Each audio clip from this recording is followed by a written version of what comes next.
Dies ist das Pumpspeicherkraftwerk in Ffestiniog, ein riesiges Pumpspeicherkraftwerk in Nord-Wales.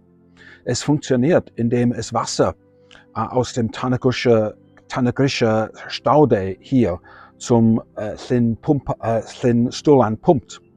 Wenn ein Stromüberschuss besteht und der Strompreis niedrig ist. Wenn der Strom am dringendsten benötigt wird und der Preis höher ist, fließt das Wasser wieder zurück und erzeugt Strom.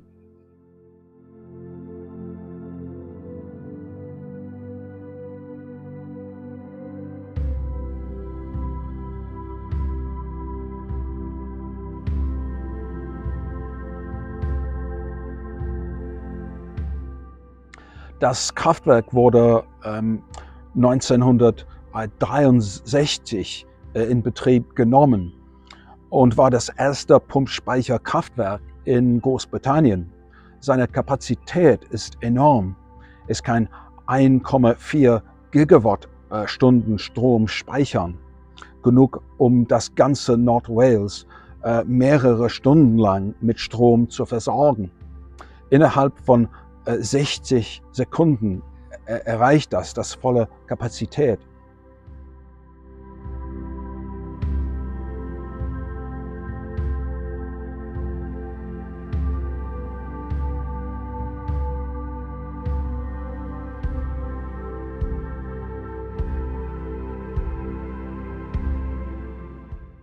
Zusammen mit dem ähnlichen Kraftwerk in Dinorwig bei Llanberis wurde es ursprünglich gebaut, um den Strom der Kraftwerke Trawsfynydd und Wilfa zu speichern. Diese produzierten nämlich rund um die Uhr Strom, auch nachts, wenn der Verbrauch gering war. Heute kann es jedoch zur Speicherung erneuerbarer Energie aus Windparks genutzt werden, die Strom erzeugen, sobald Wind weht.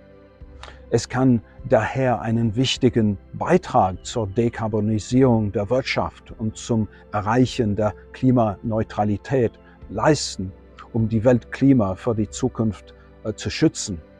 Aus diesem Grund investiert der Betreiber Engie 1,4 Milliarden Euro in die Modernisierung der Pumpspeicherkraftwerke Ffestiniog und Dinorwig, damit diese auch in den nächsten 25 Jahren weiter betrieben werden können.